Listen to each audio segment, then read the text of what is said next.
This podcast is for informational purposes only and should not be considered medical or health advice. This podcast is not intended to replace professional medical advice, nor have the statements been evaluated by the US FDA or similar international bodies.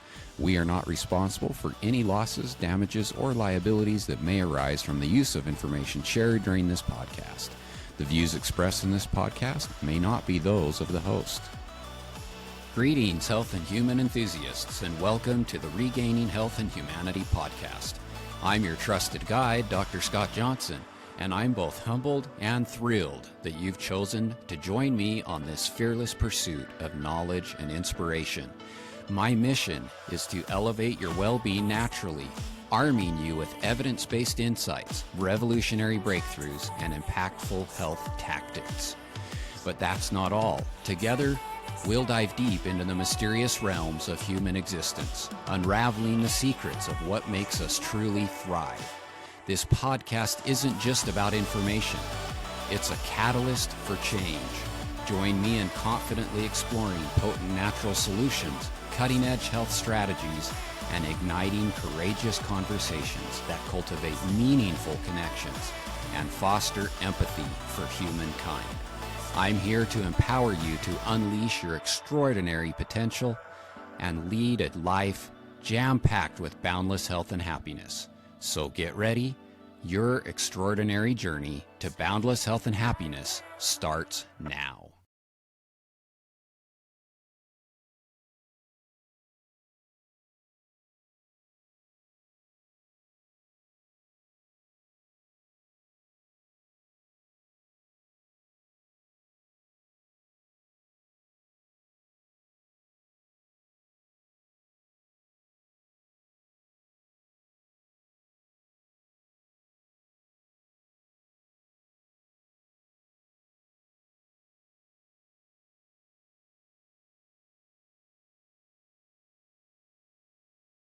Hello, everyone, and welcome to another episode of the Regaining Health and Humanity podcast. I'm your host, Dr. Scott Johnson, and I'm glad you're listening today because we have a very important topic to discuss that each of us can benefit from by listening to.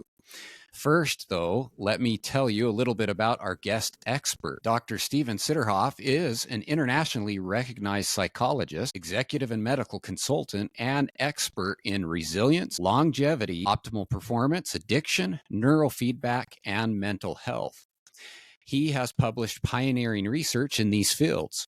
He is an associate professor in the Department of Psychiatry and Biobehavioral Sciences and Rheumatology at UCLA's Geffen School of Medicine. He was the founder and former clinical director of the Stress Strategies Program of UCLA Santa Monica Hospital and former clinical director of Moonview Treatment and Optimal Performance Center. He has helped establish innovative training and treatment approaches in optimal functioning and mind-body medicine in the U.S., China, and Europe, and hosts summits on longevity, resilience, and leadership. His new book is The 9 Pillars of Resilience, The Proven Path to Master Stress, Slow Aging, and Increase Vitality. And today, I've invited him to join the Regaining Health and Humanity podcast to discuss a topic that affects everyone: stress. Stress is unavoidable in human life, particularly right now, but there are strategies to develop greater resilience, and he is going to share tips and strategies to do just that. Thanks for being on the podcast. Hi there, Scott. It's a pleasure to join you. Well, like I kind of mentioned in the introduction, stress is inevitable. All of us are going to experience, and so I'm glad we're having this conversation, because each of us could benefit from learning tips and strategies to become more resilient and to manage our stress better. A recent poll conducted in 2023 found that 61% of Americans say their stress levels are higher than ever, and 55% said that stress interferes with them enjoying their life. Among the most concerning issues were cost of living, inflation, and personal finances. According to the CDC, stress is a risk factor for up to 90% of diseases. So this is obviously not an ideal trend to see so many Americans and others across the globe struggling with stress. So first, why do you think people have such difficulty managing stress? Very good question. And it's an important question because, in fact, people do have difficulties. And I realized very early on in my work in psychology that people have a love-hate relationship with stress. And that's because to some degree, we need stress. Right. To some degree, stress is important. Every time we handle a challenge, that's a stress. And we prepare for that challenge by mobilizing our bodies, becoming more motivated, more focused. And so, to some degree, to a certain degree, stress and our stress response serves us. And that's why we have such difficulty. That's a main reason we have such difficulty, because it's not just bad, it's that when we engage in too much stress, that it becomes a problem. And, Scott, one of the interesting things that I've realized around the area of stress, if you think about all of your successes in life, I guarantee that most, if not all, have been associated with stress. And so one of my early mentors in neuroscience, Donald Hebb, coined the phrase, neurons that fire together, wire together. And so our brains have linked stress with success. So that's a big part of why it is such a problem for all of us, that we resist the process of managing it.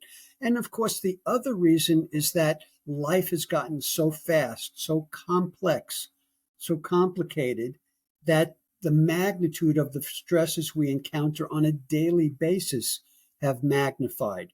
So those are really the two factors that are primary in our difficulty with stress. Yeah, I'm glad that you mentioned that not all stress is bad, because stress is usually thought of in a negative nature, but we do need some of that stress to compel us forward and push us and drive us to complete things that we probably wouldn't do without that stress response. So it's good to recognize that we need some stress.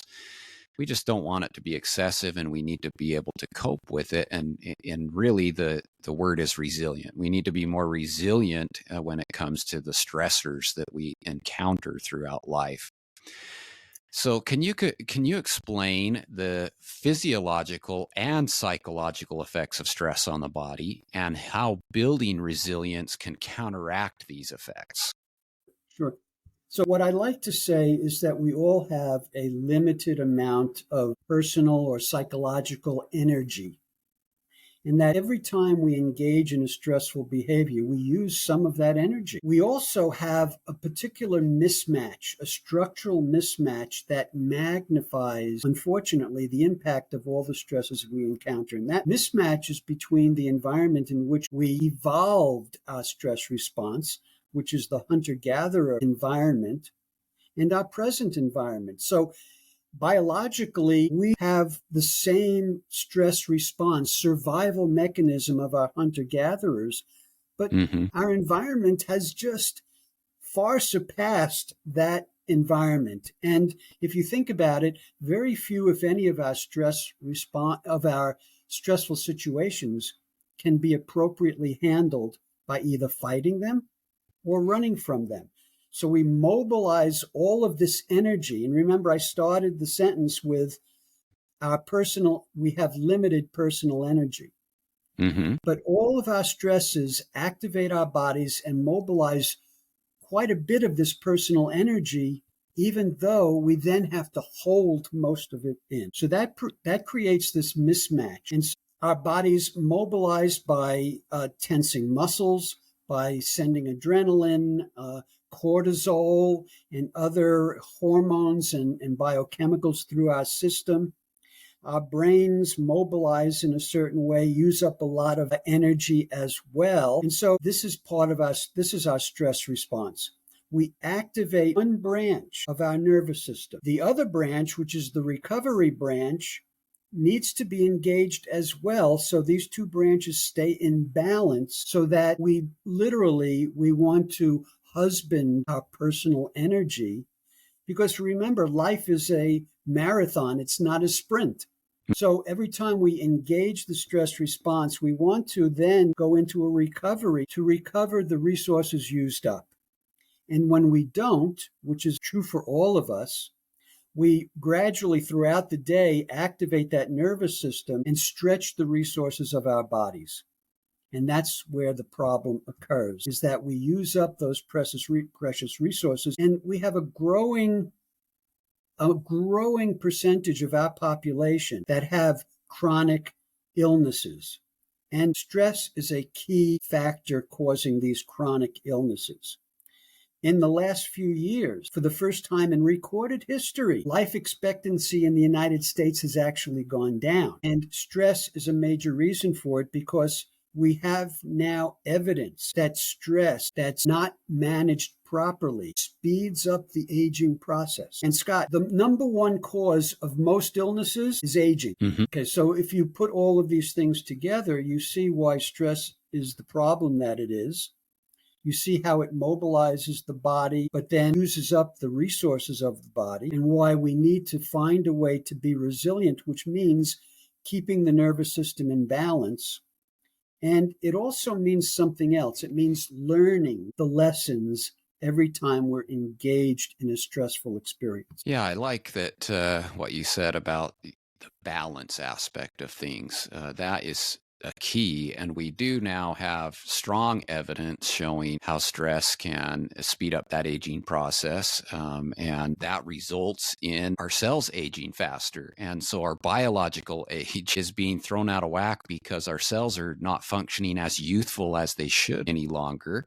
And then all of these systems within our body, they're disrupted as well because of this that's going on. And so it just leads to all of these chronic illnesses that are plaguing humans right now. I think that many people today, they feel overwhelmed by stress. And we mentioned some of the triggers that people are reporting that make them be stressed in the beginning. How do you help people get beyond this feeling of overwhelm? Yeah. Scott, that is a great problem. And a lot of people actually give up on trying to do anything about it because the process feels and is experienced as so overwhelming. You know, there's so many things that need to be done. And that's compounded by our own self-judgment, where we minimize the good things we do and are always looking to and noticing what we're not doing. So those judgments actually interfere with the process. So the way I've approached this, because I recognized people's resistance. And in my goal, and in writing the book that I just completed and will be published next month, my goal wasn't just to give people information. I wanted to give it to them in a way that they actually use it and benefit from it, and don't give up midway through the process. So the first thing is that I created this model of resilience that has 9 components to it, which is really a comprehensive way of looking at optimal functioning. And so most of us are going to find areas that are our weaknesses that we need to work on. But what I find with most people is they'll start doing something and really doing a good job. But as I said before, they'll keep looking at what they're not doing. And that will cause them to either stop the process because they'll feel hopeless or overwhelmed, or be so judgmental of themselves that judgment process gets in the way also. So part of what I've developed is the notion of the path. And I define the path as the 9 pillars. And I tell people that the goal is not all the ways down the road. The goal is today. The goal is now. The goal is simply taking a couple of steps that put you on the path. And so if you're doing something that puts you on the path, you don't have to look at what you're not doing. You have to appreciate what you are doing, because that's all you can do at any one moment. We're limited to how we can deal with, our shortcomings.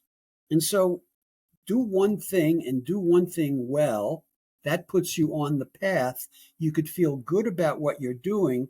That maintains hope, and it maintains motivation, and it maintains focus to continue doing what you're doing. So the way you avoid overwhelm is to look to what you can do today of your efforts. Yeah, so it sounds like in some ways it's a mindset shift. We need to refocus our energies on the things that we have control over, that we can accomplish, and that we're doing correctly, and not spend so much time focused on what we're doing wrong and what is going bad in our lives. Because I agree that many of us, and I think I'm included in this, are our own worst critic. And we tend to look at our failures or our mistakes and the things that didn't go right in our life and hyper focus on those and be upset at ourselves, when we need to move past that and move on to the positive things that we have accomplished and the positive things that are happening in our lives. I think that ties right into my next question, which is, how does emotional wounding and emotional reactivity impact our health? That's a good question. Emotions are a very important part of this whole process that we're talking about. My sixth pillar of resilience is emotional balance and mastery, very much related to what's referred to as emotional intelligence. But to address the question you asked, earlier I talked about our evolutionary mismatch. We also have a developmental mismatch. And what I mean by that is we learn about the world, and we learn how to cope with the world and how to deal with the world, as well as we learn about ourselves in our tiny little world that we grow up in, which is typically a primary family. And, when you're younger, you don't go around sampling hundreds of families to see what's normal or good or average. Your world is your little family, primarily, certainly in the first few years of life. And so we learn about ourselves and about the world and how to cope really based on the lessons of that small world. But then our ability to adapt, so we adapt very well to that world, but then our ability to adapt to the bigger world gets frozen to those lessons. And I refer to those lessons as our primary Gestalt patterns, imprinted survival lessons. And so as adults, we face the world based on those lessons. So if we grow up in an environment that's challenging, an environment that's where we're judged, or where it's very critical, a dangerous environment, those have become our expectations out in the big world, where we're expecting something to go wrong. We're expecting someone to judge us. And so those expectations produce the stress response in us, even at times where it doesn't have to be triggered. And so those lessons of childhood set us up for more stress than we need. Those woundings, those messages that we're not okay, they set us up to find stress throughout our day, throughout our lives. And so those primary messages, that Gestalt pattern, needs to be addressed in order to get beyond that. And most of the time, what happens in our world as we try to manage our stress, we struggle through it despite those patterns. And in my approach, I help people let go of those patterns. In a sense, I'm asking people, challenging people to reboot their ability to adapt anew to this world that they're living in now, and not be frozen, those lessons and beliefs frozen to their childhood environment. So the wounding of childhood sets us up to find more experiences in our day, in our lives, stressful than we really need. I like what you said earlier, that your book is not just about providing information. It's about helping people to actually find strategies and tips to be successful, to be resilient, to develop these skills that you are mentioning. And I like that, because that's aligned with how I think I write my books. I want people to be empowered through them and be able to have the ability to be primarily responsible for their own health, whether it be mental, physical, or emotional health. So I want to jump into those practical tips and ask you, what are some practical strategies and or techniques that individuals can use to develop resilience in the face of everyday stressors? Yes, so we can start off with my first pillar of resilience, which is your relationship with yourself. And the strategies that you want to develop are, instead of coming from a place of self-judgment, self-criticism, you want to come from a place of self-acceptance and self-love. So I contrast how you currently treat yourself with a healthier relationship with yourself, in which you come from this place of compassion. I mean, if you struggled through childhood, you don't want to continue to be hard on yourself. You don't want to have learned that you were treated that way, and so now you treat yourself that way. Instead, the healthy approach is to be loving and accepting and compassionate toward yourself. So acceptance in your life is a key component. A lot of times people feel, I have to be hard on myself to get better, to not make the same mistake. And in fact, it's the very opposite. If you want to ensure that you do better the next time, that you learn the lessons, begin by coming from a place of accepting where you're at, accepting that you've made mistakes in the past, you've had maybe issues in your childhood, but that now you want to, and this is a second lesson, you want to come from a place of a growth mindset. And a growth mindset means that whatever you notice that doesn't serve you about yourself, instead of just accepting, I have this weakness, no, I'm going to own a growth mindset, which means if I address this shortcoming, gradually I could learn to do it better. So the growth mindset is a second one. A third one has to do with our emotions. And it's very important to realize that there's no right or wrong emotion. If you're feeling something, own it. It's natural, just as if you haven't eaten for a number of hours, you're going to be hungry. Certain situations are going to cause you to feel certain ways. You want to accept those feelings. A lot of people I work with say, I shouldn't feel this way. It's not right to feel this way, such as anger or sadness. No, if you're feeling a certain way, own it, because feelings, just like any other kinds of energy, or feelings, just like any other kinds of biological process, has energy. And that energy is there, and you need to release it by expressing those emotions one way or another, so that you don't carry those feelings as excess baggage that get in the way of being more present. Because if you're holding on to feelings, part of you is always going to be distracted trying to address those feelings that haven't been addressed. The good news, and this is another tip, is that if you're carrying feelings about a relationship, what's unfinished and what needs to be addressed is what's inside of you, not necessarily getting resolution in the relationship. Because sometimes that's not possible.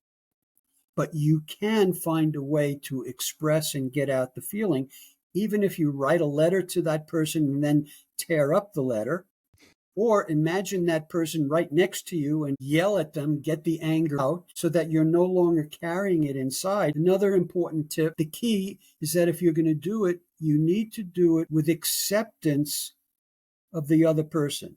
You don't have to like it, but if you have a parent that's never really acknowledged you the way you need to be acknowledged, they may be stuck in that and they may never change. But if you continue to be hoping that they're going to change, you're going to keep generating more frustration and anger. And the key is to accept that this is the way they are. Again, you don't have to like it, but it's reality. When you accept reality about the other person, then when you get the feelings out, you can let go and no longer carry that around and no longer be as triggered with that other person as you have been in the past. So those are a few important tips. to become more resilient. Those are all great tips, and I like the emphasis on focusing inward and looking at the things that we have control of, what we can do, and especially the self-acceptance part, because we often are able to give more compassion and understanding to others than we are ourselves. And so it's good for us to consider giving ourselves that same kind of grace or compassion that we would another individual. On my podcast, inevitably, we always talk about lifestyle, because I'm a huge believer that lifestyle is the major factor and key to our overall health. And so can you explain, or can you share, are there any specific lifestyle factors such as diet, exercise, or sleep that are particularly important for building resilience and combating the aging process? Yeah, I think all of what you just mentioned about lifestyle are important. And I think it begins by taking responsibility and being aware that those things you just mentioned, whether it's exercise, sleep, or how we eat, our diet, being aware that all of those things impact our resilience. And so taking responsibility is important.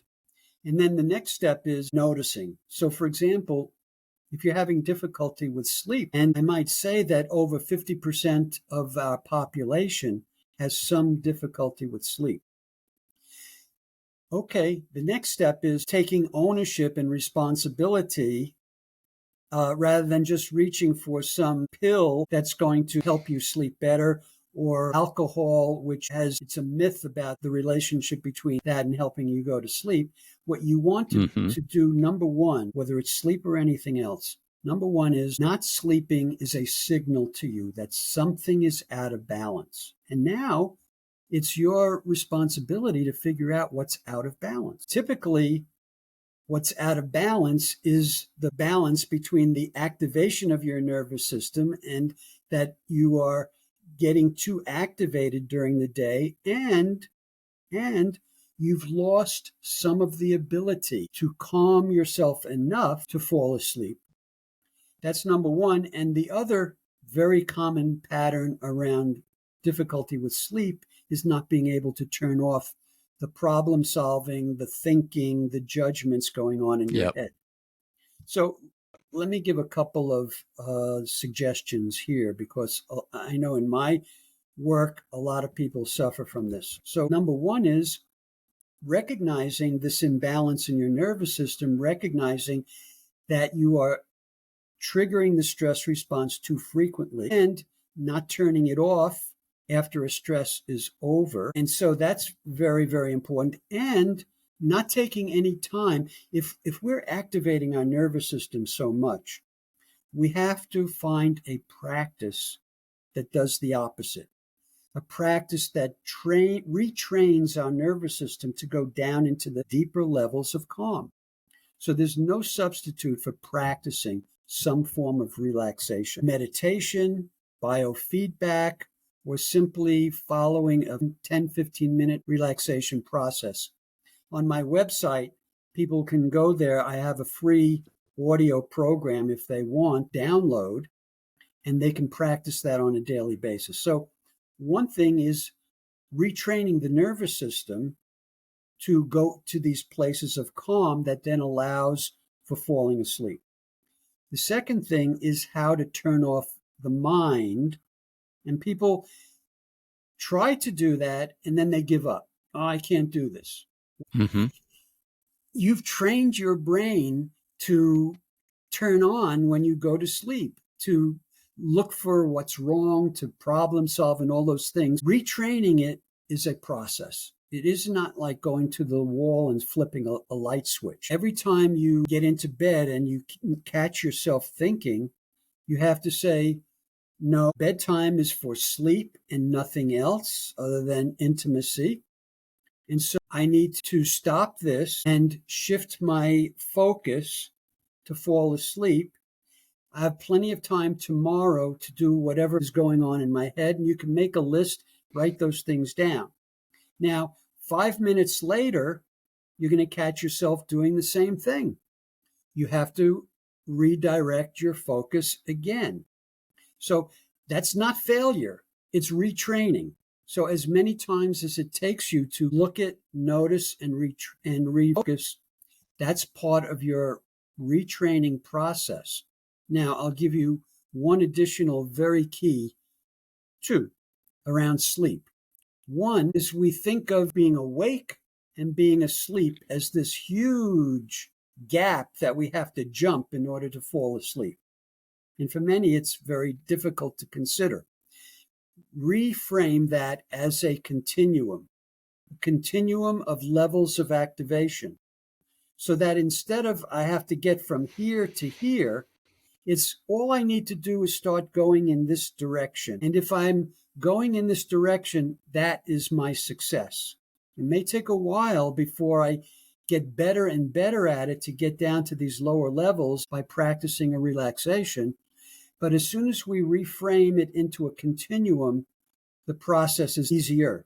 And one last tip, thinking involves the left hemisphere of the brain. To sleep, we need to shift dominance into the right hemisphere of the brain.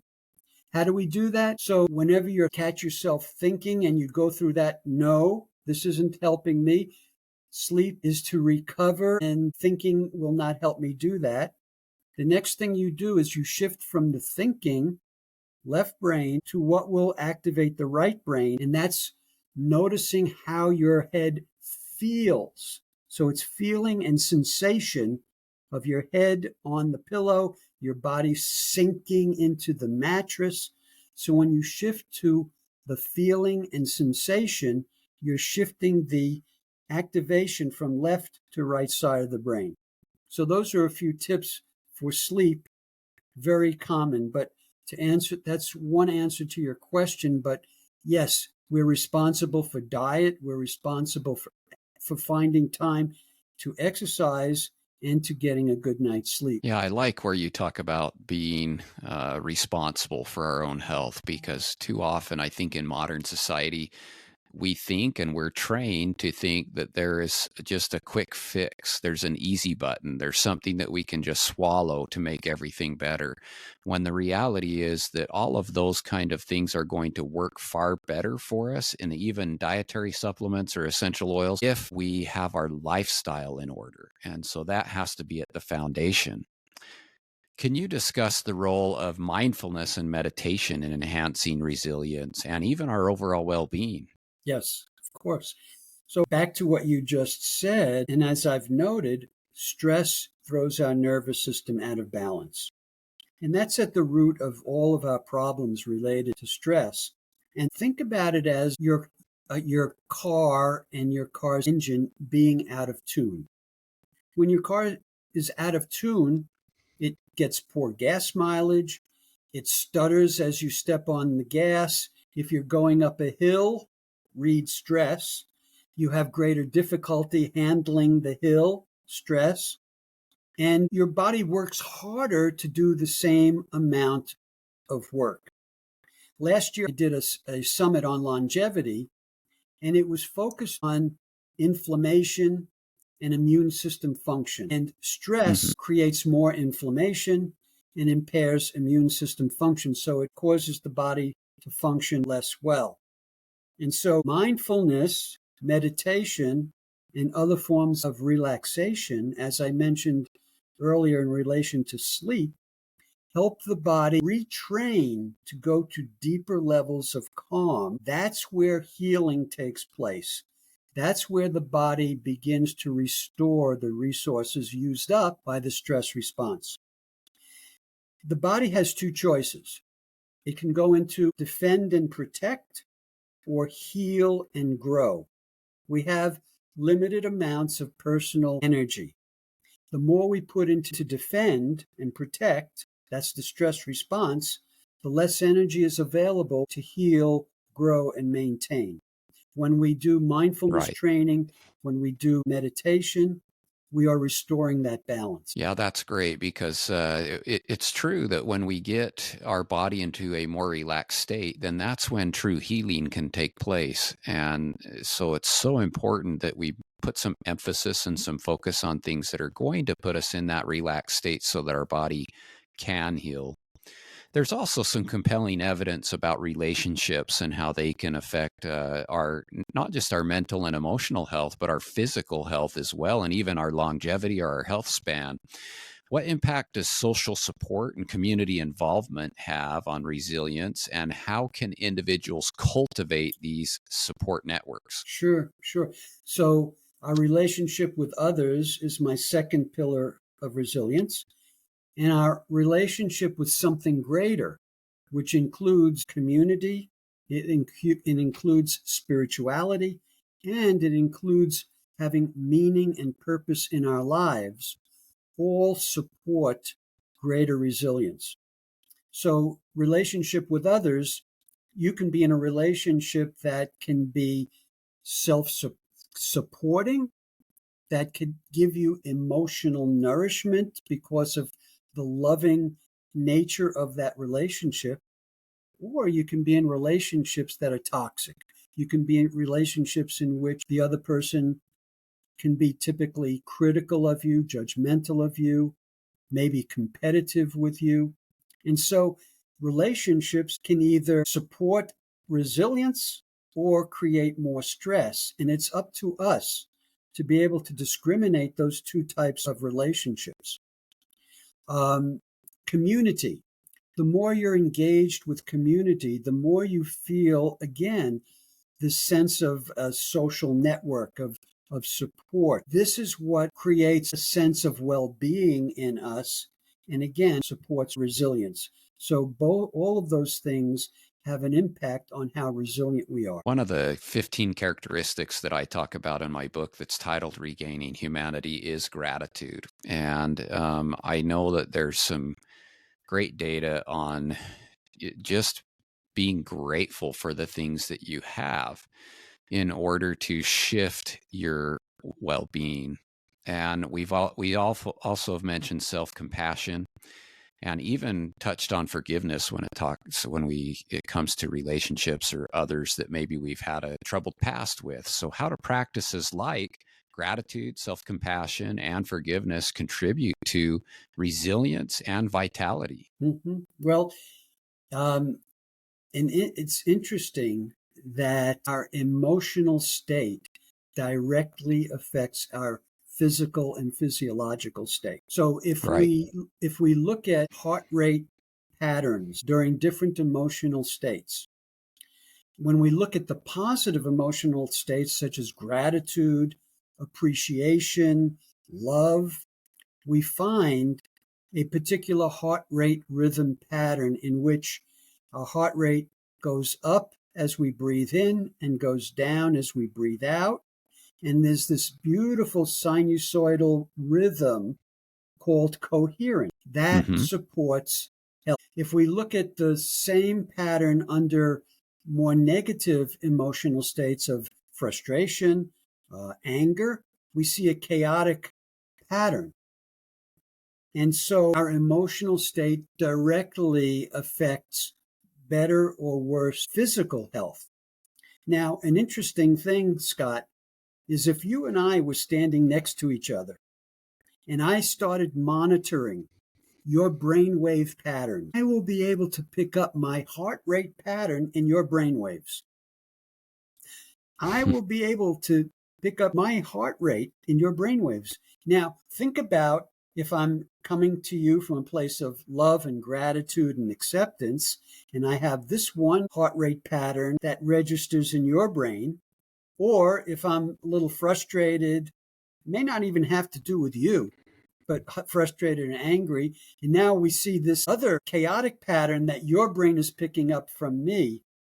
How will that unconsciously affect you? So, aside from the physiological effect it has on me, the emotional impact that it has on the people that I'm near is also important to pay attention to. Yeah, that's been a fascinating thing in the research that I've looked at. And actually, just a few episodes ago, I had Dr. Philippe Douillon on, neurologist, who we were talking about mirror neurons and how you can adapt your own neurons functioning based on the people that you spend time with and the people you're hanging around. And there's also evidence showing that emotions are contagious, like you're talking about. these things can be measured through electrical activity. We're electrical beings. And so it's so fascinating to know just how influential we are on others that we're in close proximity with. So I appreciate that you brought that up again, just to keep us remembering that, and how it's important for us to keep ourselves in a good state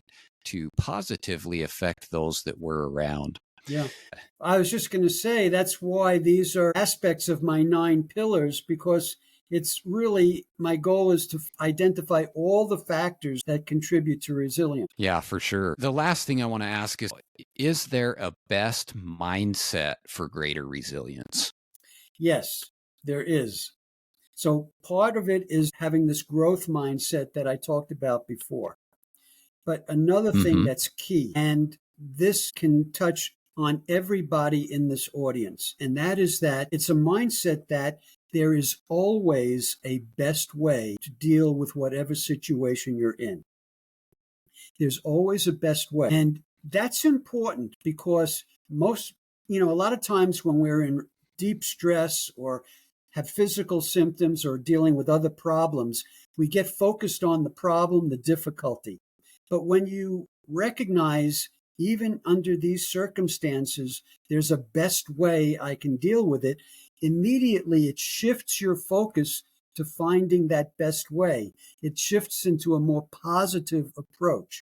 So that's a mindset approach that everybody can apply every moment of the day. Well, thank you so much for being on the podcast. I think that there's been some great things that you've shared that I hope people are going to start implementing.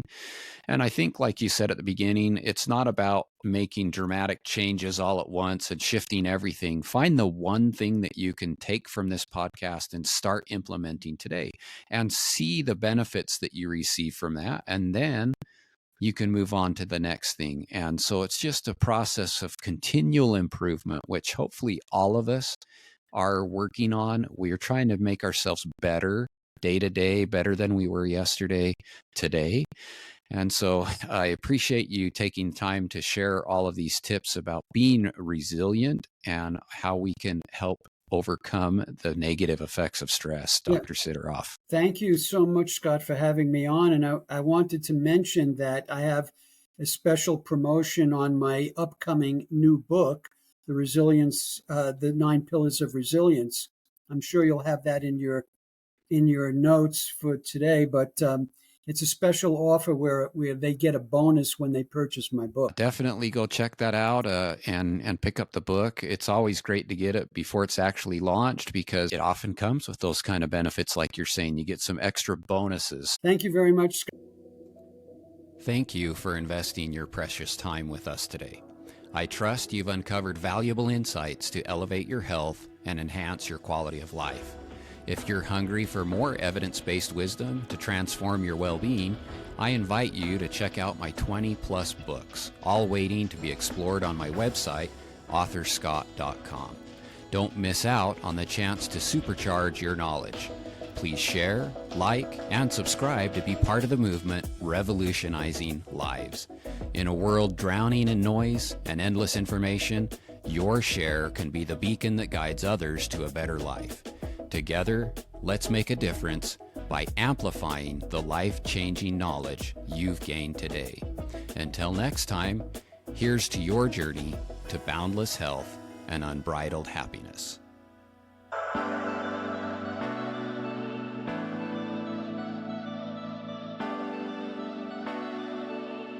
Say